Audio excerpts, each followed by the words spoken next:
నిన్నటి రోజున పవిత్రమైనటువంటి ప్రపంచ ప్రసిద్ధి చెందినటువంటి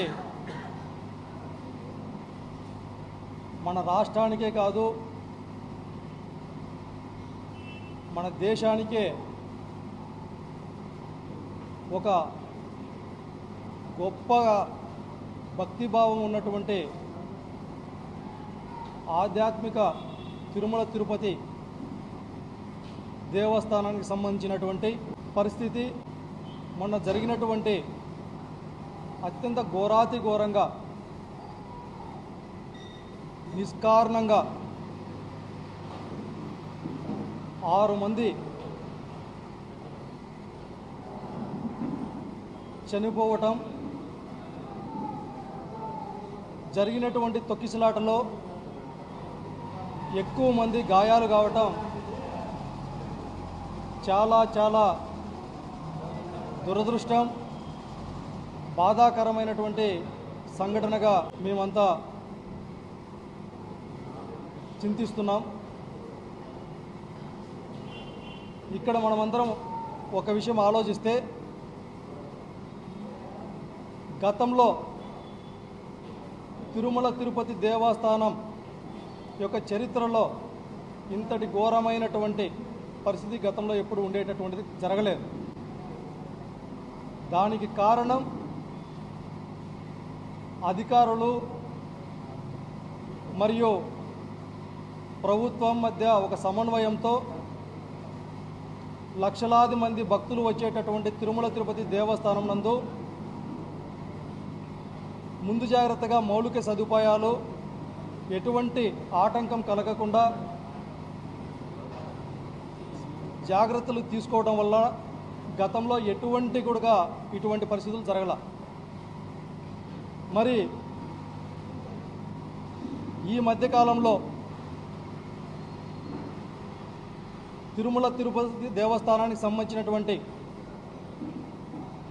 నిర్ణయం తీసుకునేటటువంటి అధికారులు కావచ్చు, ఎండోమెంట్ సంబంధించిన మంత్రులు కావచ్చు, లేదంటే ప్రభుత్వాన్ని పాలిస్తున్నటువంటి ముఖ్యమంత్రులు కావచ్చు, వీరందరి మధ్య సమన్వయ లోపం వల్ల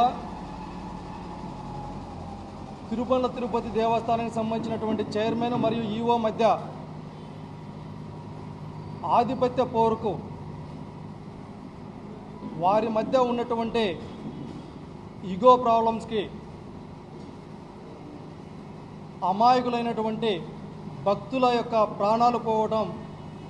చాలా దురదృష్టంగా మేము భావిస్తూ ఉన్నాం. ఒక పక్కన నిర్ణయం తీసుకునేటటువంటి అధికారం మీ చేతుల్లో ఉండి, స్వయాన ముఖ్యమంత్రి ముందరే సంబంధిత దేవస్థానానికి సంబంధించినటువంటి చైర్మన్ కావచ్చు, ఈఓ కావచ్చు, ఇష్టానుసారం ప్రవర్తించి జరిగినటువంటి సంఘటన పైన చింతించకుండా మీ ఆధిపత్య పోరును ప్రదర్శించి భవిష్యత్తులో జరగకుండా ఏ విధంగా చేయాలో కనీసం ఆలోచించకుండా మీ అంతర్గత పోరు వల్ల ఈరోజు తిరుమల తిరుపతి దేవస్థానం యొక్క ప్రతిష్టను, పవిత్రతను మంటగలిపేటటువంటి ప్రయత్నాలు చేస్తూ ఉన్నారు. ఇదే సందర్భంలో జరిగినటువంటి ఘోరాతి ఘోరమైనటువంటి సంఘటనకి బాధ్యులను చేస్తూ కేవలం పర్యవేక్షణ చేస్తున్నటువంటి అధికారులను సస్పెండ్ చేయటమా? ఇంత చిన్న చూపా? ప్రజల ప్రాణాలంటే ఇంత చిన్న చూపా? నిర్ణయం తీసుకునేది ముఖ్యమంత్రి, నిర్ణయం తీసుకునేటటువంటిది గుడికి సంబంధించినటువంటి చైర్మన్, ఈఓ, లేదంటే సంబంధిత మంత్రులు. మీరు నిర్ణయాలు తీసుకుంటే ఆ నిర్ణయాలను అమలు చేసేటటువంటి బాధ్యత కొంతమంది ఆఫీసర్లది. మరి చిన్న స్థాయి ఆఫీసర్లను బాధ్యులను చేస్తూ సస్పెండ్ చేస్తూ మీరు మాత్రం దర్జాగా రావటం, తూతూ మంత్రంగా పరామర్శించటం, కేవలం 25 లక్షల రూపాయలు ముష్టి వేసినట్టు 25 లక్షల రూపాయలు ప్రకటించేసి మీరు వెళ్ళిపోవటం. అంటే ఒక పక్కన పవన్ కళ్యాణ్ గారు మాత్రం సనాతన ధర్మం పేరుతో లడ్డు అంశం వచ్చేసరికి తిరుపతికి వచ్చి సనాతన ధర్మంని కాపాడేది ఆయన ఒక్కడే అనేటటువంటి విధంగా పెద్ద పెద్ద మీటింగులు పెట్టి గుడి మెట్లు కడుగుతూ పాప ప్రక్షాళన చేస్తున్నాననేసి పెద్ద పెద్ద డైలాగులు కొట్టి ఈ ఆంధ్రప్రదేశ్ రాష్ట్రంలో ఉన్నటువంటి మత ద్వేషాన్ని రగల్చేటటువంటి విధంగా ప్రవర్తించినటువంటి తీరు మనకు గతంలో తెలుసు. మరి ఇవాళ అదే గుడికి సమీపంలో భక్తులు, లక్షలాది మంది భక్తులు పలానా 10వ తారీఖున వైకుంఠ ఏకాదశి ఉంది,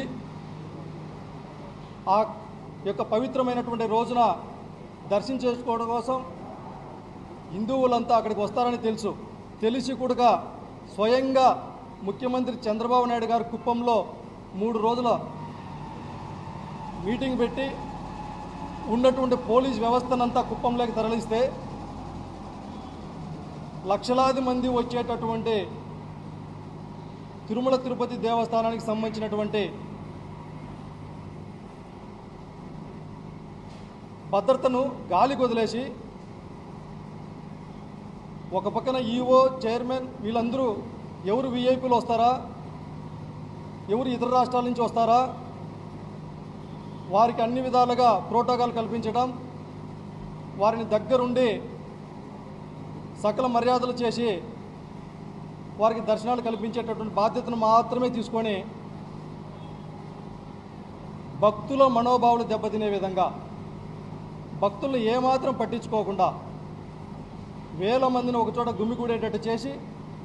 కనీసం వాళ్ళు తినడానికి, కనీసం తాగడానికి మంచినీళ్ళు కూడా లేకుండా నరక యాతన చూపించి వారి ప్రాణాలు పోవటానికి కారకులై ఈరోజు కనీసం దాన్ని